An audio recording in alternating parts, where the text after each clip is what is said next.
Hey everybody, this is Kyle from Weeb and Noob Watch Anime Podcast, and we're brought to you today by Anchor.fm. If you haven't heard about Anchor, it's the easiest way to make a podcast, and let me explain. First and foremost, it's free, and for a small podcast like ours, it's great that it's free for everybody. There's also creation tools that allow you to record and edit your podcast right from your phone or computer. How great's that? You also can make a little bit of scratch from your podcast with no minimum listenership. Once you're done recording, you just throw it on Anchor and it distributes it for you, so it can be heard on Spotify, Apple Podcasts, and many, many more. It's everything you need to make a podcast and more all in one place. So just download the free Anchor app or go to anchor.fm to get started. This week, we try to give you one hell of a podcast. Because if you're looking for great content, we're ready to say, yes, my lord.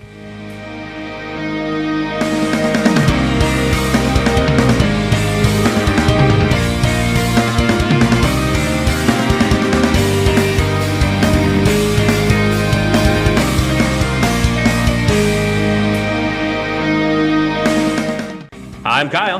And I'm Garrett. And we watch anime.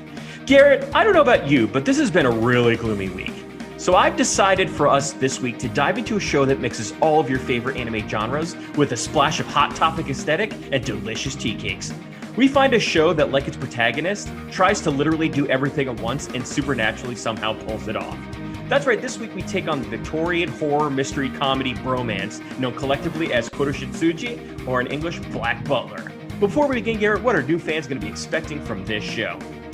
You are expected to learn that Sebastian is one hell of a butler. Yes, if you don't like one-liners, this is not the show for you. Any butler worth his salt has a catchphrase. Make sure, I think that's part of hell. He's in the part of the circle of hell where catchphrases are a thing. They're just going like, what's up at your face all day. So Garrett, we're going to try something new here. We want to make sure that everybody knows that we are on anchor.fm/Woma podcast. We're also found anywhere your podcast is found. Please give us a 5-star review when we had, as it really helps our show out. Make sure you also follow us on social media. So Garrett, hit him with the handles. On Instagram, we can be found at Wanwa Podcast, and Twitter at Weeb_noob. All right, excellent. So we just want to make sure you got the hang of it. But right now, what we're going to get into is the main crux of the show. This week, we are doing the weird Gothic Victorian show known as Black Butler. And we're not talking about Samuel L. Jackson in Django Unchained.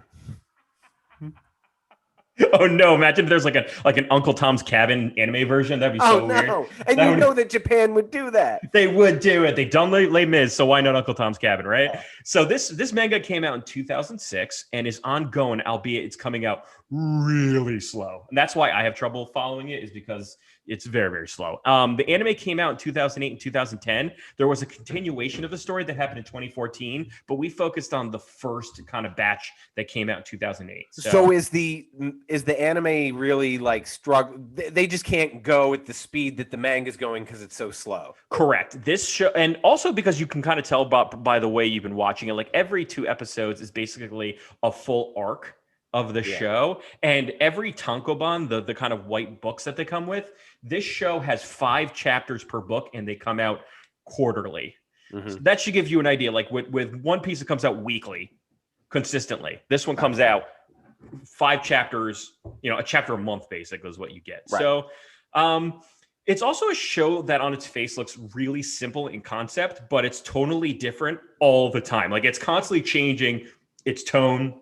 Is it light? Is it funny? Is it dark? Is it super dark? We don't know. And it's constantly changing. It's really hard to get a grasp of what you're supposed to be feeling at any given moment. Mm-hmm. When it goes slaps, it goes real slapstick. When it goes dark, it goes really dark. So for this show, what I'm going to do is I'm going to frame this show and we're going to peel the onion of what this show is about, literally episode per episode, and see how the tone changes and once you get to the middle, it's actually a really fun property in my mind, but it does take a little bit to get there. But before we get to what the show's about, Garrett, what is initial take? We'll play the expectations game on this one. You have a show, it's called Black Butler. What's it about? What were your thoughts? What were your expectations? Immediately, I didn't know who the bad guy was and the good guy, and if someone was the bad guy. Is the Black Butler a bad guy? I mean, he's a demon. We find that out really early. Yeah. But does that mean he's a bad demon?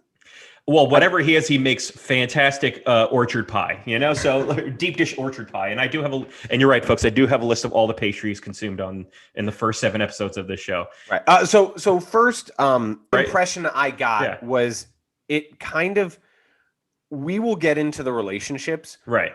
But it felt like a very much Sherlockian road that they went down. I mean, to be fair, like one of the episodes felt like it was the Hounds of the Baskervilles. Really, exactly. It was. And you're like, okay.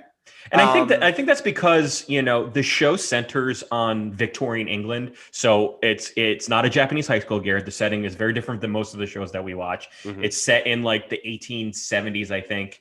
Yep. And so it's got the same aesthetic. It's very gothic. People are British. They're not Japanese at all. There's really no Japanese people. There's one weird Chinese guy, but that's it in this whole entire show. So they didn't like throw a Dr. Tenma in there. So let's walk through the conceit of the show. What is the show about, basically? And the way we're going to set it up is every episode has this thing called His Butler, and then it has a thing. So I'm going to do the same thing with what the show is kind of like. So this part we're going to call His Butler, the setup. Up to the first episode, Garrett, what we learn about the conceit of the show. Okay, so our main protagonist is called Lord Stupid Name. And this could be any more like an anime guy was like, what sounds cool and British and everything? Oh, I know. CL Phantom Hive. But go for it. We have CL Phantom Hive. Right, Lord Stupid Name. Yes. So CL Phantom Hive is a young boy, prepubescent, for some of the stunts they pull in the first few episodes. Yeah. His family, and he's the heir to his family fortune. His family, if I'm not mistaken, was a toy making family. Yep, they still are. They're the Funtum company, which take the words phantom and makes it fun. Funtum, ding, that kind of stuff. So they're a toy company. He's the heir, but his parents and dog, sadly, were killed in a massive mansion fire. Right. So he was out of commission for a while because, he was in the building as well, but he survived. And he's now back leading the company. And he has a sidekick of sorts in the Black Butler, who did the Butler have a name? Yes, Sebastian Michaelis. Well, why did I forget? Sebastian. Because every time I saw it, I kept going, under the sea. That'd be great if you had a Jamaican accent. He'd be like, yes, my lord. Also, do you remember back in high school when I was thinking about stage names? Yeah. Was Sebastian one of them? Sebastian? Lincoln Sebastian. I don't know. Something really freaking lame. I never would have gotten a part. So in the very first episode, CL Phantom Hive is this very quiet, dour character, which makes perfect sense because he's got serious trauma. Yeah, and he's 13. Literally, he's 13. I looked it up on Wikipedia. And our first experience is an Italian man who works for him comes to see him, which the way they portray other cultures is absolutely insane. So he basically says "Mamma Mia," and they're like, "He's Italian." He literally it's like he's this Italian stereotype that has this basket and he's a fairy that prances along just throwing as he gets out the carriage he's like buongiorno, have some pasta, some macaroni. He couldn't be the Tarantella should have been playing the whole time So this guy runs a factory and he's asking for more money to add more employees. Mm-hmm. All the while he's playing this board game with CL that is sort of like Hell Risk. It's like Jumanji. It's like the Jumanji game, but with really effed up instead of results. You must while he's playing the game, he's not taking it serious because he's here trying to ask this guy for more money for a factory, and he's like, no, you hit the pop-o-matic bubble. Let's play Trouble still. That's what was happening in this episode. Right, and so the first thing his character does is he loses one of his legs.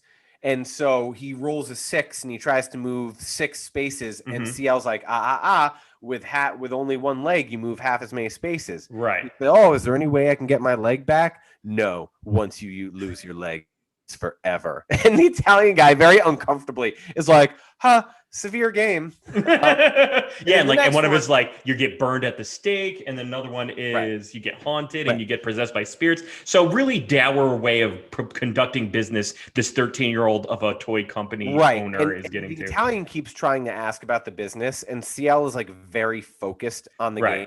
Right. And eventually the Italian guy has to step away to take a phone call. And CL sort of speaks to Sebastian, his butler, and he says, who did this guy think he is? He thinks I'm a fool. He's here asking for money to hire more people. He sold the factory and didn't tell me. So this guy's a snake. He's a scammer. He was on the phone like, this boy is a mama his last Amia. I'll give him a spicy meatball yet. So the man tries to come back to the drawing room to go back to playing the game and seeing CL. And I forget exactly what he does, but he basically falls down a flight of steps and snaps his knee off. Yes. And then the butler and maybe CL, I forget if they're both there, are like taunting him as he's crawling away. Yes. And he crawls into a effing oven. Yes. And they turn the oven on. And they scare him away, which you think like, oh, they just straight up murdered this guy because Sebastian goes, oh, we need to replace that oven, mind you. And I'm like, oh boy, they cooked the guy. Wow, this show is dark. But then you see him hobbling away, going like, like, oh, mamma mia, it's me, my leg is still injured. He's hobbling away, and they've drawn him as if he's burnt to a crisp. So it's just like a quick like broil. It's like just like really to scare him. But yeah, it's basically the show centers around CL. CL in my mind's a little. I don't like him at all. And I never like him throughout the course of watching the show. I don't know if anything. And I get he's going through trauma. I get he's got a special circumstances. And I get that the butler doesn't make it easy. But he is just such a like a little pompous, like little douche that like I can't stand him for the most part. But he's not the thing that I like about the show. But that's just it to say the least. And it really centers on the idea as well that for a guy who has inherited all this wealth and has this like really apt and competent butler, the rest of his staff couldn't be bigger red-butted baboons. Like they couldn't be worse. You got a maid who can't see. You got a gardener who has Hulk strength at all times, and also destroys his garden. Yes. Or not his garden, his freaking yard. Yeah. He couldn't be more. He could, and then this is just the first. This is just the setup. The setup is this kid's got a lot of money. He's very gloomy. His butler is really like perfect in every way, and so that's kind of how it sets it up. So I get. So you have something in your notes here. You talk about the butler being, and maybe I'm getting ahead of myself, being the OP character, right? So nothing ever goes wrong for the butler, but a quick example of that in the first episode is when the Italian guy is coming. Everything goes wrong around the house. Okay. Yes. The gardener torches the yard. The cook burns the meat, and there's no way they can get great meat in like 2 hours. And the maid has broken all the china, essentially. Right. So in a course of 2 hours, and OP can mean a lot of things. It can mean that you never lose a fight. But it could also mean that things just always inherently go right for you because you're just so damn clever. Right. So somehow, this was the greatest effing feat, is somehow they turn the front yard into a feng shui, like a Zen garden, like a sand Zen garden. Yeah, I don't know where they got the sand to cover up the entire. It was like a throwaway line, like Finney, the gardener, was like, oh man, I'm so glad I bought all that sand. Like that's literally that. It was right. He tells the guy to carve off the burnt parts of the steak and serve it as sort of this like raw tartare, carpaccio type dish, but a Japanese version.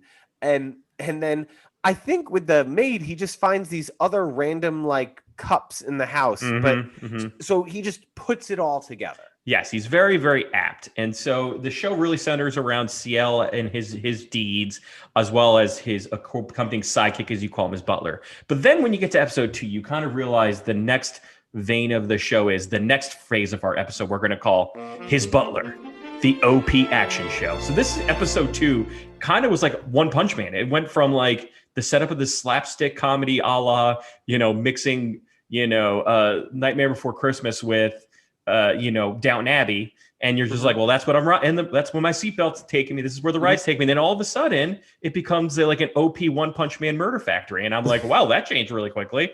So tell us what happened. Is it because I think the important thing to note is that CL is not just the owner of a toy company. So maybe you can walk me through that, Garrett, and I'll help you fill in the blanks because it takes a little bit of a while to get there. CL is also like part Kingsman. Yeah. In that this 13-year-old is given like dossiers with instructions from the Queen. The actual freaking Queen. Like Queen Victoria is like Her Majesty. Her Majesty. So they call him Her Majesty's dog. And the Phantom Hive family, the other way they get wealth is they're basically like the equalizer middleman to the British underworld. So basically the Queen lets underworld stuff happen. So there's a Chinese guy in the group that's an opium dealer. There's a like Italian mobsters. Man, that's not racist at all. Yeah, at all. Not at all. Actually, at that time it was. I guess if Asian people are writing it, it's fine. Well, no, the opium wars happened in 1830, so they would have been It's historically accurate. It's historically accurate that they would have been the main purveyors of opium, but still, he was like, completely with his eyes squinting the whole show, and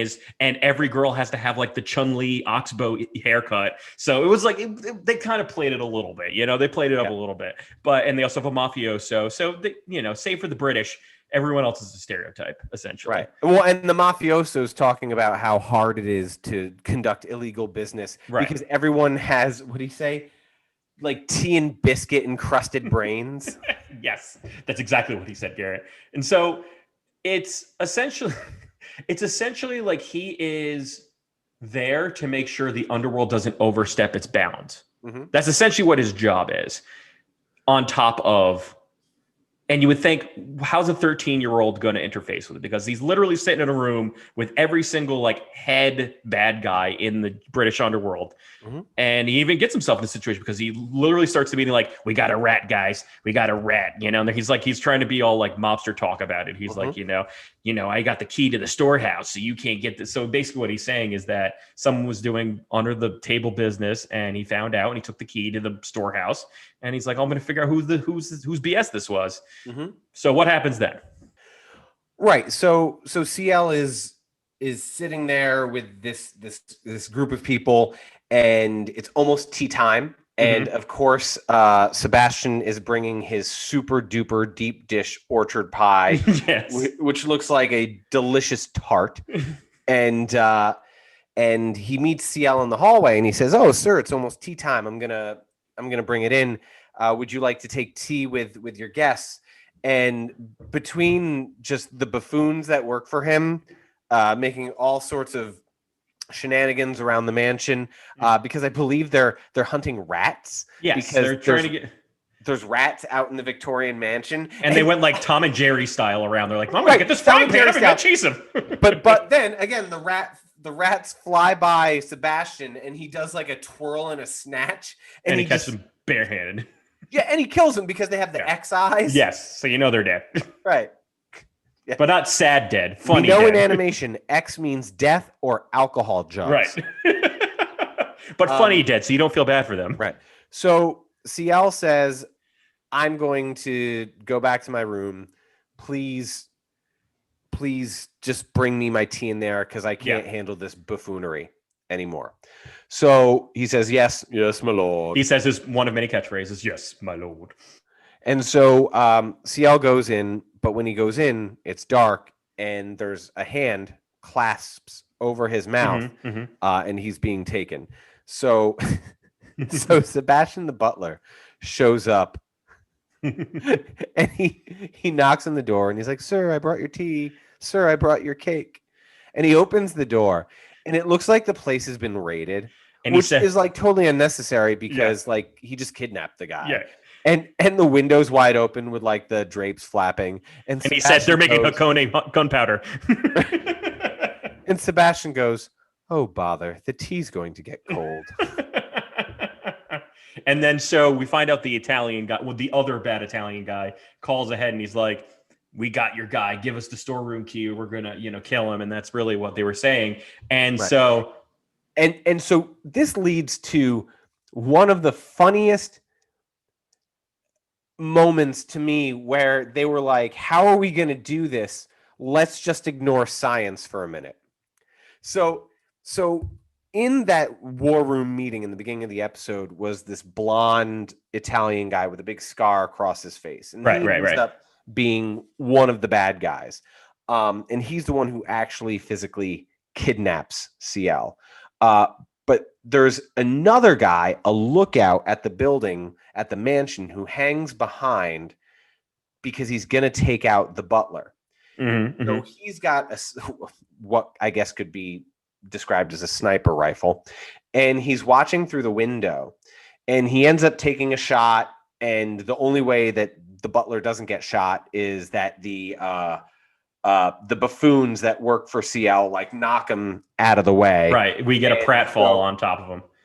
So the guy, the bad mafioso, decides to book it, right? So he calls from his Victrola style cell phone. It's like, imagine, like, I know this is not how it works, but it was basically like, like one of those old operator phones, and you turn the crank and stuff like that. Right. But like it was like attached to the car, but like it was lap sized. He had like a lap. But still, like as if you had like a gramophone on your lap, and he's like calling all cars. Right, and the car absolutely looked like the old ones that you would crank to start. Like, right, exactly, and it would be in time with the keeping, but the phone was definitely right. Not. But he's got perfect reception on his perfect reception. Yes. And so he calls to tell the guy, "Hey, I screwed up. I didn't kill him." And he goes, "Wait, someone's after me!" And he sees in the dust cloud behind the car, like T-1000. He's like T-1000ing. And he catches up and he jumps onto the vehicle somehow with their ass end hanging off a cliff. Right. And he's threatening the guy who's kidnapped CL over the phone because he's trying to figure out where he is. And CL gives him the clue as to where he is.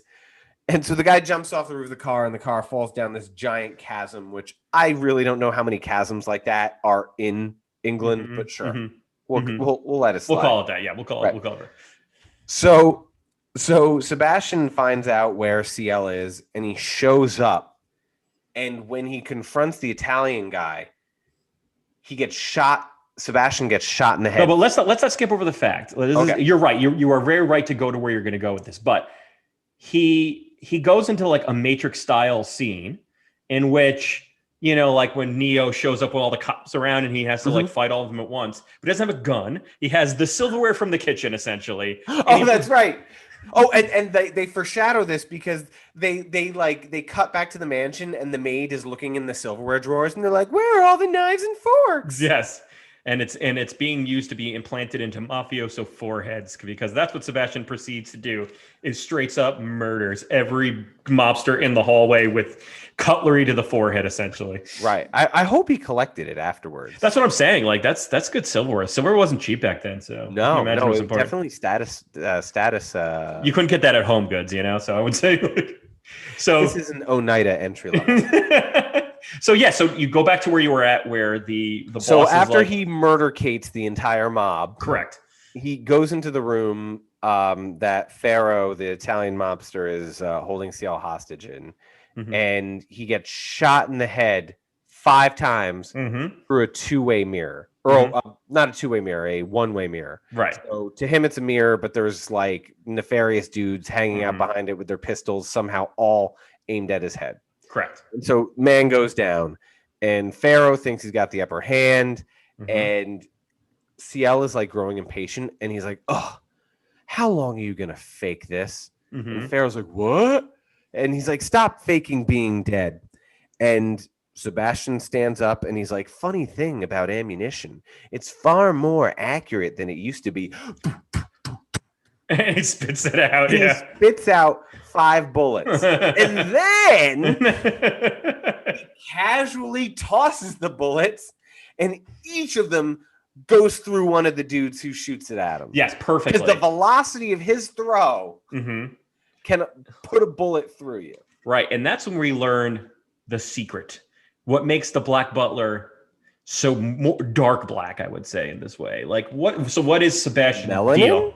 No. What is Sebastian's what's his jam? Why is he so good at it? Sebastian is a diggity demon. He's a freaking demon. And he is under contract to CL, and we don't know where or when at this point, the contract was signed, but right. CL wears an eye patch, and when he reveals the eye patch, or when he removes the eye patch, he has this purple eye that has like a tattoo on it, and this tattoo is the contract that he at one point signed with Sebastian. Now, my guess, if they ever get to it, if they don't explain it, is going to be that CL was on like death's door, and the only way for him from the fire with his family, and the only way to like come back and try and avenge his family was to sign some sort of contract with a demon. But we didn't find that out in the first 7 episodes, and we probably don't find that out for a very, very long time. Right. However, this allows him to call Sebastian whenever he wants, but also Sebastian is tied to him. Even if Sebastian were to expire or vice versa, Sebastian is tied to him. And he doesn't lie to him. He's not capable of deceiving his lord. That's the contract. Yeah. Right. So it's a really interesting show about like this little pissant who got his hands on a demon, who's perfect at everything, who does everything he ever wanted, but they're kind of like at arm's length with each other. It's pretty interesting. So like the first episode is, the intro, what's happening, buffoonery happens, Sebastian's great. Then now Sebastian is the almighty Terminator that can go and destroy everybody with cutlery. And then we swing back to another GD comedy. So this is the part of the show we're going to call His Butler slapstick comedy. So now we're back at the mansion, and it looks like a GD, Lisa Frank party store in there, because one of the most annoying characters in all of anime, Elizabeth Midford, is there. So talk us through what her deal is, because we're not going to go far into this episode because it doesn't really go anywhere. It's weirdly toned. I dislike this episode because I dislike her a lot, but go through what her deal is. So Elizabeth Midford, well, just to go over this again without getting into it yet, this is the episode where he thinks a guy is the guy, but he's not the guy. I'm so lost. He thinks he's a guy, but he's not the guy. He thinks the target is committing crimes, but he's not committing the crimes he thinks he's committing. That is the next episode. So that's the next episode. Right. So this episode, guide me through this one then. Okay. So I can tell you Elizabeth Midford. This is very forgettable. Very forgettable. Goldilocks basket case. Yeah, terrible with, person. Bricks for brains, who wants everything to be so girly. Yes. And so it's like her life is like a Victorian Barbie doll. So she's rich too. Right. She's engaged, betrothed to CL. And they're cousins, mind you. Well, that's appropriate for them. Yeah, very appropriate. They're very Habsburgian in that. CL doesn't want anything to do with her. Doesn't want anything to do with her because she's super annoying. And you know what? He's got a demon attached to him. So he's got bigger fish. And he's also like the queen's hand of the underworld. So he's got other things on his hands than potpourri and duvets and stuff like that. And other things I can think of that are girly. But she likes cute things. And she's really annoying. She's just super annoying. She's putting cute hats on things. She's putting butterflies and flowers over the way. She wants all of CL's attention.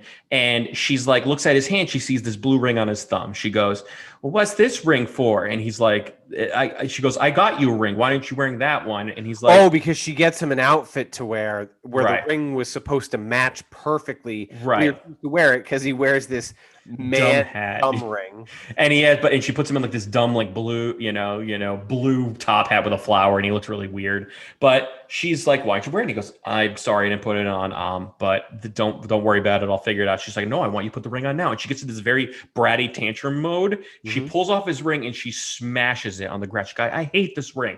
Boom. And so CL does the only thing that I would expect it to do, which was just drop hands on her right away. Oh, yeah. He leaps at her like he's going to backhand her through the wall. He was going to give her the like Roman Reigns Superman punch right in the face. And I would have, and if that happened, I'd be like, thank you, my lord. That's what I would have said. But Sebastian, knowing that to keep up the ruse that he's kind of like, you got to stay Bruce Wayne in this way. Yeah, like don't get drunk and go swimming in pools at restaurants. Right. Like you have your Batman side, your thing, and you got your Bruce Wayne. You're doing your Bruce Wayne right now. So be Bruce Wayne. Like, and so he takes his ring, goes, you're right, I don't need this, and he throws it out, even though it's like a precious family heirloom. And So he's just, it basically shows that he's got to be this. It's like the Bruce Wayne story. Like, this is me having to be right. And Sebastian explains to Elizabeth that this is, he says, I apologize. My lord apologizes for his outburst. You must understand that this is a ring that goes back generations in his family and is all he has to remember his like dead family. His dead family. Right. Exactly. And now she's like crying because she's like, why was I such a dick? Seriously. And that's the only time she realized she did bad, was doing that stuff. So basically and then it got to be a slapstick comedy with this weird, like, dark ring breaking scene, but then Sebastian brings back the ring, and you get one of his many catchphrases, was like, how could a Phantom Hive butler not be able to recreate a ring that was broken in several pieces? No, like that kind of stuff. The saying that he uses, he goes, how did you do this? And he says, any butler worth his salt. Right, exactly. That's his freaking saying. That's another one of his catchphrases, is like, so when you think of something like really inappropriate for a human being to do, he goes, well, how could I not? I'm just a butler of the Phantom Hive, that kind of BS. And so that was this one we can kind of fly over. So we're going to get into the next phase, which is his butler, the detective anime. And this is where I feel like Black Butler speaks to me as a 35-year-old man, as someone who loves detective anime. Teenage cross-dressing? Loves teenage cross-dressing, Garrett. You do not get it. When I see that stuff, I'm like, no, I'm just kidding. So, so basically what happens is that he gets orders every now and then from the Queen. So I can imagine it's read like that too. I'd love to hear Majesty. I'd love to hear a Japanese version of like the stereotypical Queen Victoria accent, you know, like, do you know I just had to like swallow the impersonation I was going to do. It's gonna sound really bad, and it's gonna insult both Great Britain and the island of Japan. So this is where you got to get to where the great part of the show is when it stops being a comedy, when it stops being horror, and it starts getting real. Just kidding. When it gets to be a detective anime again, and CL gets asked by the story. Sorry. Where he goes and he solves mysteries, because one thing that's great about this show is it highlights the fact that in Victorian England at that time, the aristocracy specifically was super invested into the occult and to the macabre. That's where all the mummies started getting stolen from. Like, so now we all started like, oh, those scamps, they got all those mummies and stuff like that. No, we were like, oh no, you really robbed graves back then in England. Good job. But they were really into the macabre. And so it shows you like how far in depth, like, the aristocracy of Britain goes when they get really dark and seedy. So I like it when they have to like dig deep into that. But basically what they're doing is they're trying to catch Jack the Ripper. Right. Essentially, it's like they're trying to catch Jack the Ripper, and they believe it to be this very foppish blonde guy. Right, because, and this is where it's really funny, is that like while detective anime is supposed to be a really good slow burn, giving you the clues over time, he's like, Sebastian, I need you to find doctors who are into the cult, who don't actually practice medicine anymore, and who have a lot of time on their hands and rich. And he's like, yes, my lord. And like an hour later, he comes back in the house and goes, I was waiting for you guys. And Sebastian doesn't sound like that, but for some reason, when both Garrett and I do a Butler accent, that's what it sounds like. Scooby-Doo? So, yeah, Sebastian's I was waiting for you. No, more like, very more foppish. Like, we're like, yes, my lord. That's where our voice ends up going. But he OP-ly figures out, he goes, I went through the whole list. I asked every single person. Because he checked the Victorian database. He literally did. And he comes back and he's like, there's literally only one person who could have done this, or who fit your qualifications, which is the Viscount, I don't know, some Viscount of some sort.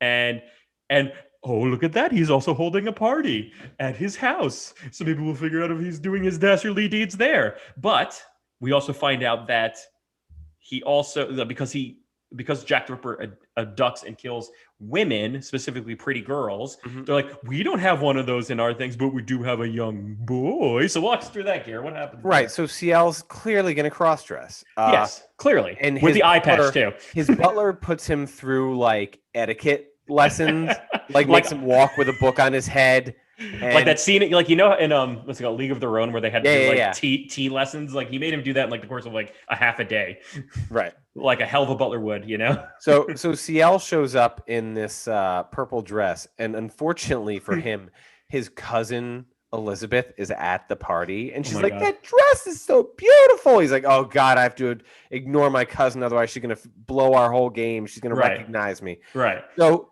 well, it's hard. Here's the thing. I just want to point out, how I know Victorian England must have been a really tough life. How many blue-eyed raven-haired anythings with an eye patch would you have in that time? Was every kid a pirate? So in my mind, did he wear the eye patch when he wore the eye patch? But I think he also had like bangs that went over it. Right. But it's still, I thought you can kind of see it in that way. But it was so CL goes to the party and he's trying to engage with the Viscount, right? Which means flirt. Yeah. Because he's trying to get him to take him somewhere or to reveal to him who he is and get him in a position where CL and Sebastian can take him out or capture him or do what they need to do. So he's doing his best, but he's on like a limited time because he sees across the dance floor that his cousin like wants to come over and he's like, I gotta get through this. And there's like these awkward moments where like he's like flirting with the Viscount and the Viscount like puts his hand around CL's waist and lowers his fingers and goes, we could go somewhere more fun, honk honk. And you're just like, oh, scream. And CL's like, ugh. Right. So eventually CL follows the Viscount into a room and he goes, what's that sickly sweet smell? He gets like chloroformed. No, but he gets like, remember the Adam West Batman series where like it would be some random colored purple smoke and like and I'm like, oh no, we are getting gassed. It was like kind of like that, right?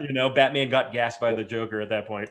And he wakes up and it turns out that the Viscount is not Jack the Ripper, but he is trying to sell CL as a sex slave. Just your run-of-the-mill human sex trafficker, who also said, I'll sell you by pieces, too. And all, like, the Victorian people with masks on going, like, ooh, this was a prime cut. So it wasn't just him either. It's like a whole bunch of dirty, dirty people in that area. So, yeah. So and then he calls Sebastian, and Sebastian saves him. Sebastian kicks some serious butt. And so that is where you kind of get, but but the mystery is going. So like the mystery in the show is a slow burn. That's what's great about Black Butler is it's interspiced with horror, comedy, and this last piece, but it always gets into mystery. It's always trying to get you to guess like what's going on. But really what the show is, Garrett, if we were to really, really break down what this show is, we get to our next phase, which the end of this third episode and the beginning of the next episode really tied into, which is his butler, the yaoi anime. This show is really, really about CL being this pretty pouty boy who's like rich and spoiled, but he's still an uke who's like, ooh, but I still need you because I'm a little 13-year-old boy. While Sebastian is his like subservient but like weirdly dominant seme. He's like, I'll do anything you want, my lord, but I'm also really good at everything. Ugh. So it's like this weird. It's centered around this weird sexual chemistry with the two male leads. And that is, in my mind, what the show is really centered on, because CL is dressed a lot like girls, a lot. He's cross-dresses a lot in this show. And so it makes me just like think that this is really like cross-dressing, or was that just Victorian style? Well, they couldn't call it gay sex then, so they had to call it Victorian style. You know what I'm saying? So no, but I'm saying, like it was very much into the boy love yaoi spectrum with these two people. And it'll never get into the romance because that's not necessarily what boy love is all about. It's about the like, ooh, will they, won't they? It's about the tension is more important than anything like that. But this show is really for women. And I got to say this, I would say that if I was to look at a pie chart of who should really like Black Butler for its depth, its complexity, its period piece, it's a period piece, which, tends to be what women like in their novels, and with the boy love component of it. Like, so let's just talk through who do we think would be like the ideal, especially with the horror elements of it. Let's just like paint a picture of a very general, let's generalize a lot of who like the average Black Butler person would probably be a female. This would probably be a woman who likes Hot Topic, likes wearing, Jack Skellington shirts, probably likes listening to My Chemical Romance and vampire rock. And by the way, if this was live action, CL would be played by Timothée Chalamet. Oh my God! And I would never watch because I hate that guy. So say all the girls would be like, "Oh, you don't understand his pain." So say Timothée Chalamet was CL. Somehow was younger looking. Who would play Sebastian then at that point? The like Well, it would just be Call Me by Your Name again. Army Hammer. It's Call Me by Your Name. This would be basically like it would be Call Me by Your Name. And it would be no. Who would it was like a slender, like pretty boy. Maybe, Gerard Way, the lead singer of My Chemical Romance. Oh my God, that would be hysterical. Gerard Way was the Sebastian. Like, yes, my lord, in the Black Parade. Well, he writes Umbrella Academy. Yeah. So this show is very much for like the goth girl. This is like the goth girl show, and that's really what the show is for, with like the boy love stuff to it too. But another thing that's crazy about the show is that it gets like it really switches to the tonal shift, especially when we get into episodes 5 and 6, when we learn more about Jack the Ripper, and that is what we're going to call his butler, the horror anime, because it goes from like, oh, look at how funny it is that Seal's dressed like a girl and Sebastian comes to say him, and then he like sweeps him off his feet in the moonlight, seriously, and like jumps him over the rooftop like a boy love E.T. moment. And he leaps out the window, and he's just like, okay. And he's dressed like this fancy, debonair man with a domino mask. Like, it couldn't be more boy lovey. And then we get into like, oh, and by the way, women are still getting murdered, so we're gonna still figure out what this is in gruesome and disgusting ways. So so let's talk through. So it can't be the Viscount. That's pretty much what we learned, is that now they're out of suspects. The mystery continues. We got to figure out who Jack the Ripper is. So let's talk through like this part, because then it gets really freaking dark. Like, what happens? Well, the show gets like ultra violent. Yes. Like you start seeing like the victims, and it's not that you never expected that there would be blood, but there's just so much blood. So much of it. And like, it's very like Criminal Minds, where you're like, this is network TV. Why are you doing this, guys? Yeah. like they really lean into like the sick depravity of like Jack the Ripper. Now, he's literally like the Jack the Ripper's putting lipstick on her face before it's like really, really creepy stuff. Like, now, and there's a lot of blood. I know who ends up being Jack the Ripper. Right. I forget a little bit how we get there, though. What puts him on the case to those people? Right. So basically what happens is that Sebastian was like, you have to order me to do things. He's like, you have to order me to do things. I know who did it. Right? You just want to play your little detective games, but I actually know who did it. You didn't order me to say who did it. You told me to say, find people who are doctors who can like do this stuff. Are you kidding me? Yeah. So he said that, and he goes, I know who did it, because he's a demon. Right. Because he's a demon. Right. And so he could tell instantly, like, the supernatural beings could tell who they are for the most part. So he goes, so do you really want to solve this case? And he goes, sure. And so what we find out is that, and all along through this case, you see that like he has like this cohort of underground people. Usually it's the Chinese opium dealer, but also he has his aunt there, who is his redheaded aunt. And her manservant Grell, but who's like a really terrible butler. He's like terrible and like tries to commit suicide several times for being a bad butler. Like the opposite of Sebastian. Yep. Still kind of like in the like, foppish way, but still not like, not good at his job. So basically what we learn is he's like, there's only one way we can figure out, is that if it's two people. And there's only one way, because if Jack the Ripper's two people, there's really no way that you can have someone have an alibi at the same time, unless one of them can really move as fast as possible. Mm-hmm. And the only person that can do that is someone like Sebastian, who's also very fast, but he's also, because he's a demon. Right. So what we learn is that the aunt is Jack the Ripper, and her reasoning for Jack the Rippering is because trauma. She loved Ciel's dad, but her sister married him. So she moved on. She had a husband and a baby on the way. And they were in a carriage accident. They had died, and she lost her baby. Which, by the way, Victorian England, when the doctor said to her, to save your life, we had to take out your uterus. I'm like, oh my God, you're definitely dying. Who takes out your uterus in Victorian England? You're dead. Oh man, I think you have a concussion. Let's give you a hysterectomy. It's like, what? What? That is Victorian England. They're like, all right, let's put some leeches in there too for good measure. But she's no longer has kids, and then she goes back to her doctorly duties, and she meets all these prostitutes who are like, I just got pregnant with this John the other day, and I don't really want the kid because it was just a custom. If it's as if she was like the saucy secretary. He was like, oh, right. I don't need the man. And at first glance, she's discouraged by it, but she's someone on the edge. I think the show says when someone dwindles by a thread like that, they're open to influence. And that influence was actually Grell, because Grell, for all his bumbling, fumbling, no good butlering, he's actually a demon himself. And he is the one who had pushed her. If she was standing at the precipice with her toes over the edge, he's the one who gave her a shove. And helped her along the way. And only because, and he is also a Grim Reaper. So he's there to do this weird Grim Reaper thing, which we'll talk about in a second. But it does get really dark. It speaks to the human condition. It speaks to the horror of it. What's his name is the Grim Reaper also too. Death scythes come in different forms in this show. So like one has like Grell has a chainsaw. He's like, this is my death scythe. Yep. They have like this like chainsaw Sebastian fight, which is pretty interesting. But it's really, really like sad and dour. Like there was no place where I was like, oh, I'm really interested in the action here. I was really like just like taken by the horror and like the sadness and depression of the scene.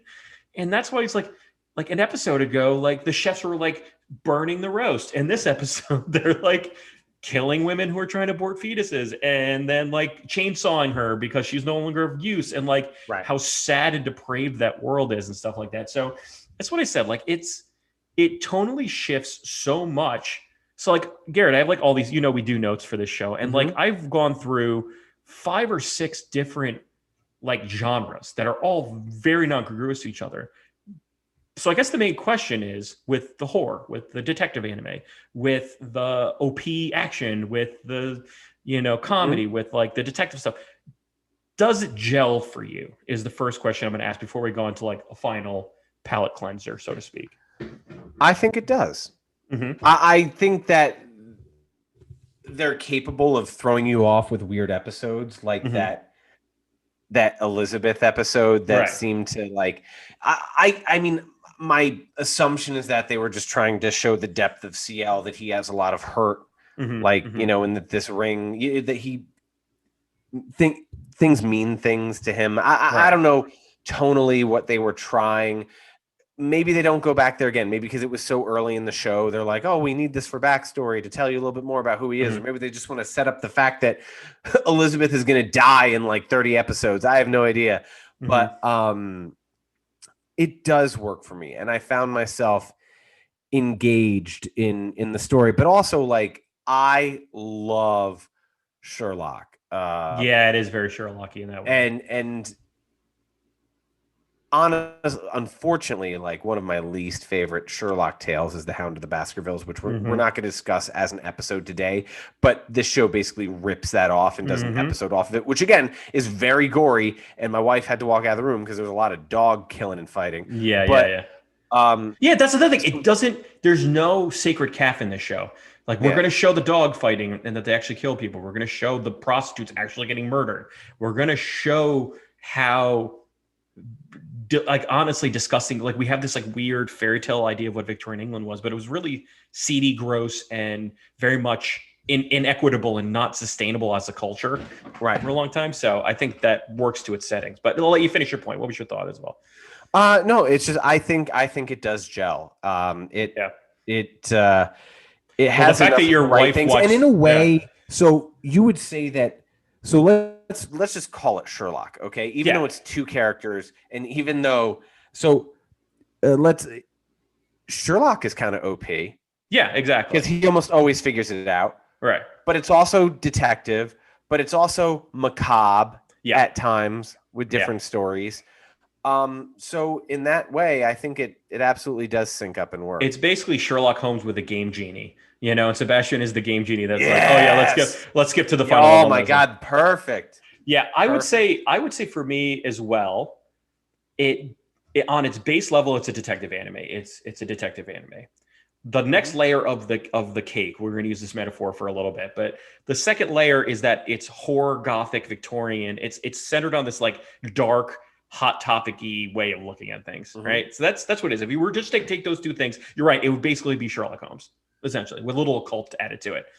Then it adds a layer of like comedy and like, hey, what would it be like if you had a demon as a butler? What would that be like? You know, look at all the fun scamp stuff that they do. And what would happen if everybody else sucked at their jobs? Like, and so they kind of like put that on top of it. Mm-hmm. And then even more so on top of it is this like weird relationship between the main characters that you actually like. So it's like Ciel wants Sebastian at arm's length because he knows that Ciel's ultimately, that Sebastian's going to take his soul. That's the thing. Sebastian, to him, he's a demon. This is like a minute of his life, of his overall lifespan. So he's like really just trying to keep himself entertained over this time. Yep.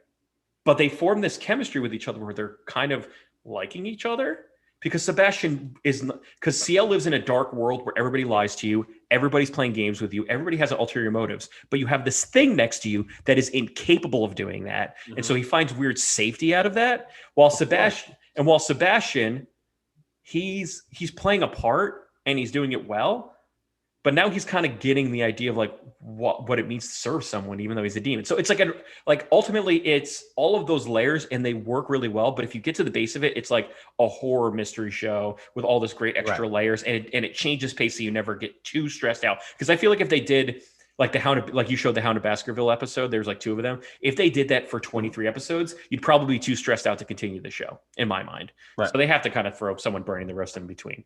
So with the time we have left before we get to our final questions, the final questions that we do with the show, is the last part of what the show obviously is, which is His Butler, the food anime. So Garrett, did you notice how Quentin Tarantino they were with the cakes? Like, Quentin Tarantino loves to like say things and then blatantly show them to you. Like, then I got chains. Then I got wire. Then I got the saw. And then he like blatantly shows you this stuff. With this, it's like every time he's like, look at the cake, and they show you like the perfect romanticized version of this cake. Mm-hmm. So, and they all look pretty good in my mind, but I don't think they rise to the level of Food Wars, but it was 2008, so I'll give them credit. And I also don't really like cake all that much. But so what we're going to do is I'm going to talk to you about the different cakes that they brought up, the different treats. And I want you to tell me if I tell you the cake, would you like it? Or yes, my lord. And then if you don't like it, you're going to say one hell of a nah or no, one hell of a nah. So the first thing that you learned is that in episode 1, you got a little bit of poached salmon with mint salad. And for dessert, you had a lemon meringue pie. Mm-hmm. So with that, is that something you would say yes, my lord, to? Or is it something that you'd say one hell of a nah? I would gobble up that salmon and pass on the lemon meringue. You'd say one hell of a nah to the lemon meringue pie? Indeed. I think the problem is that like sugar was expensive then, so they just relied a lot on fruit. So like I just think the amount of fruit they put in always put me away to it. But this is the one that, because it wasn't like basically a Christmas fruit cake, was like one of my top choices. Yep. So I'll give it a yes, my lord, for both, because I think I would love to know what a mint salad tastes like. Because if you tell me mint salad, I'm thinking like it's a Stop and Shop iceberg lettuce covered with toothpaste. That's what I'm thinking. No, this is probably like literally mint salad. It's probably like mint in an oil with like pepper flakes or something like that. So this is why I need you on the show, Gary. You need to give me a little bit more, some more credit. So the next thing we got is an apple and raisin, and I don't know what this means. I tried to look it up. Deep pie. I think it was just deep dish. Okay, because I think it was just like a thicker, like instead of like a thin tart that might only be like an inch thick, it was like, this is probably like your standard grandma's apple pie, but with raisins thrown in it. So raisins are ruin everything. They're very, Raisins ruin everything, save for like 2 or 3 things. They're very hit or miss for me. So pop open a box of raisins and throw them in your mouth as power food. Or trail mix, please. In any baked good like a brownie or cookie, hell no. Yeah, they get hot and gross. And you know what's funny, Gary? That being said, if you did this apple pie and you did golden raisins, that might be okay. I might be down with it. But looking at the picture, Gary, it looked very much like California raisins doing doo-wop in your pie. Probably not then. Just singing, so heard it through the grapevine. Kids under the age of 25. Yes or the hell nah here depends on the color of the grape. Right. It's purple grape, so you would say one hell of a nah for that. Hell nah. So you know what's funny is as I was looking up the pies for this, I was like, how am I going to find out what half of these are from? And of course, you know who does? Martha Stewart knows. So she knows the crazy like aristocratic desserts. So we got 3 more. The other one is called an orchard fruit pie, which I had to look up from Martha Stewart. And in her voice, it's a fruit pie consisting of apples, pears, and cranberries. So I am a heavy hater on cranberries. So this is a big hell no for me. I don't know why, but I always assume like cranberries are like craisins. So like you're just basically giving me another raisin. Period. So I would say if it had just apples and pears, I would say yes, my lord, all day, especially with some ice cream. Yeah. But if it has, since once again, I feel like it's got raisins in it, I say one hell of an out of that. Sure. The next one is called a blackberry cornmeal cake. Oh yeah. Is that this? Yeah. So you would like a blackberry. I love. So my wife made. Because this is something I think your wife would really like to join this conversation for. Yeah, my wife made cornmeal, or she made cornbread this weekend. We gobble up cornbread. And I love dark fruit, blackberries, plums, but like blackberries. Yeah. And this just speaks to me. It's probably a little bit more grainy. I think it's like gonna be like more grainy than the other. Yeah, it might be with like ribbons of blackberry throughout it, and it'll be sweet, but there will also be like a little tart to add some contrast. So I'm all about it. You're gonna say yes, my lord, to that? Yes, my lord. All right, finally, we're gonna get to the last one, which I literally had to look up, which came in episode 5. I mean, it's the Charlotte cake. And apparently Charlotte is a type of trifle essentially that can be served hot or cold. It's also called an icebox cake. And so you basically put like a ladyfingers and sponge cake on the bottom, and then you fill it with fruit puree or custard, and then you top it with whipped cream. So it's essentially like my wife and I have watched like 8 seasons of the Great British Baking Show. Yeah. And they always make trifles like the Charlotte cake. And I think they've even called it out as the Charlotte cake. Right. And in concept, the thing that gets me is I would absolutely want like 3 spoonfuls of it, but it just looks like it's so much. Yeah, you'd best. It would be a little heavy. I think for me too. I think I have trouble. It's just like this amount of fruit. Like they didn't even put as much fruit in. Mainly, if I was in Victorian England and there was not as much like heavy, like high fructose corn syrup like we do now, I would probably have a higher love of fruit. But this is just too much fruit. And it's do you remember when we were living in the city together, and my girlfriend at the time for my birthday got me a fruit cake, even though I never once in my life expressed that I like a fruit cake? Yes. Now, to be fair to those out there who like fruit, this cake looked beautiful. It was great. Layers of white cake with angel fruit cake, buttercream frosting in it. Yeah. But so much kiwi and strawberry. Like right on the top, like put it all on the top. Yeah. With a beautiful sugar glaze. It looked amazing. And I never blinked an eye. I just said, this is great. And I was eating it. And my ex at the time, or my girlfriend at the time, my ex now, spoke Spanish and was speaking to Kyle and being like, he hates it, doesn't he? Yeah. He doesn't love me because you did. I'm going to out you though, Garrett. You did say maybe next time, and you were coy about it. Probably I'm never going to phrase it the way you did it as coyly as you were about it. But you're like, maybe next time I'd like chocolate cake. Just letting you know I like chocolate cake. And you're like, yum, yum, yum. You were deliciously eating your cake. So I think that may have been her signal where she was like, maybe he doesn't like the cake. That's just me outing you. So deliciously, those cakes are delicious. I think, I'll give them a shot, especially if Sebastian makes it. It must be amazing. Probably rip your clothes amazing like Food Wars. With like fruit flying out of my taint and all that stuff. As long as peanut butter octopus doesn't grab my genitals. Anywhere near to give me a hentai scene.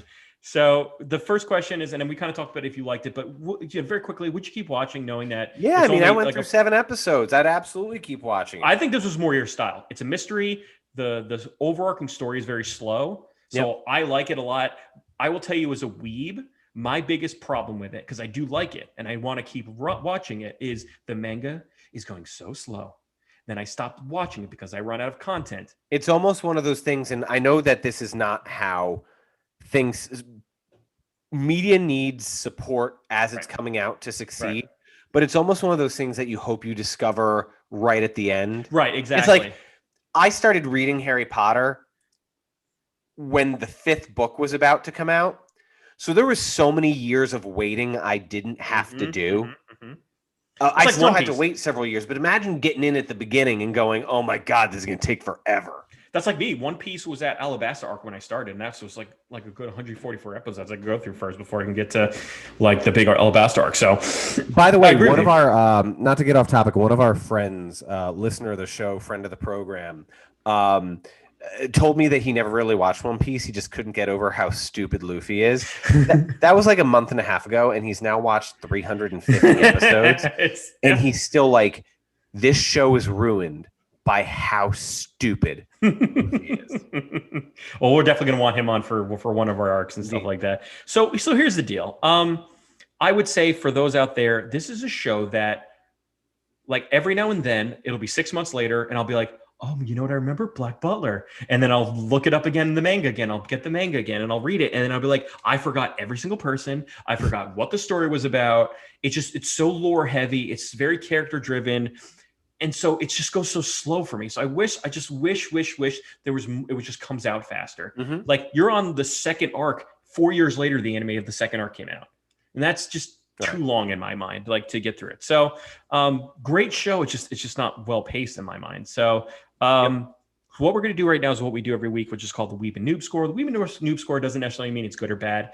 It's just a score from the longtime fan and the new fan, basically to say how much do you prioritize this show? How quickly should you get in front of the TV and watch that anime? So for me, I give Black Butler a solid 8, but I will say that if you want to dive deeper into Black Butler, you're going to be waiting a while and you might as well read it. So that's where I go with it. It's very solid. The overarching mystery is very good. It comes out at the right time. It's very well paced in terms of the story, how things get shown to you. Mm-hmm. And the macabre, if you kind of like have a weird like interest in macabre and horror and mystery, but with like some humor, it's actually very well gelled in that way. I think it does all the things well at once. I could do without all the CL cross-dressing, not because it's not good or bad to cross-dress. It's just very obvious what they're trying to do, and I wish they just wouldn't do it. So, Garrett, what would you give it for your noob score? 8.5. Nice. I think it's very strong. I think it hits on a lot of genres in one, as we've discussed throughout this episode. So you get to sort of see anime at its some of its finest representation. That being said, it's not like iconic in my mind in sort of like the lexicon of Samurai Champloo and Space. Right. Yeah. Yeah. You know, it'll be like the 5th or 6th on most people's lists, right? Like, it'll be on someone's list, but it won't be high on the list because it'll be memorable. Yep. And as you said, that even though I really liked it, there's also a portion of it that really appeals to a certain subset of people, you know? So yeah, I think 8.5 is fair and strong, and I'm all about it. Means watch it, but don't get so attached that you get mad at it for not, you know what I'm saying? That's what I would say. I would say definitely watch it. Kyle, it seems to me you're telling me that you're upset at how long it takes. I'm upset at how long the manga. I'm basically yelling at the manga distributors to not come up with 5 chapters every 6 months. That's what I'm saying. Yes, because I don't want to be like, oh, good, I remember Black Butler. So as we end our, donburi tartar with mint salad and a, Darjeeling tea, we're also going to be heading off to the parlor for a smoke and offer your thoughts. Is Black Butler the type of show that you really like for its gothicness? Do you like it for the horror, the mystery, the comedy, all gelled into one? Or did you think it was too weird, too like black and dark humor with too bloody, all that stuff? Let us know in the comments below, because we really want to keep the conversation going, especially for like a very well-known show like this one. Please, you can follow us on all of our social media, on Instagram at Wanwa Podcast. It's WANWA Podcast. You can also follow us on Twitter at Weeb_noob. And you can also find us where we're hosted at anchor.fm/Wanwa Podcast. But when you do, make sure you give us a 5-star review. It really helps elevate our show and lets people see us. And we hope people are listening, because we really like giving you content every week. But before we end this chapter and we go off into our parlors for the night, Garrett, what are your final thoughts on the show Black Butler? It really makes me understand how hard I want to work to have someone work directly for me.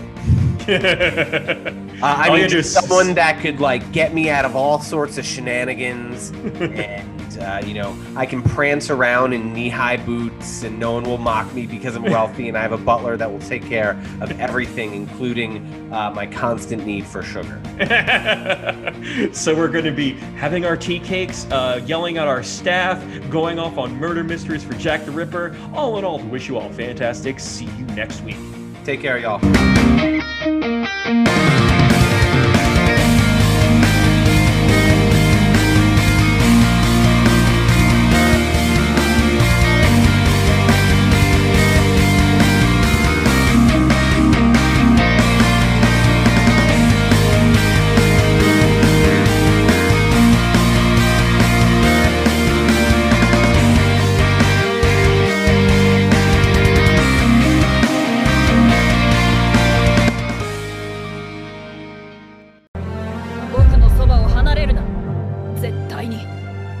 Yes, my lord.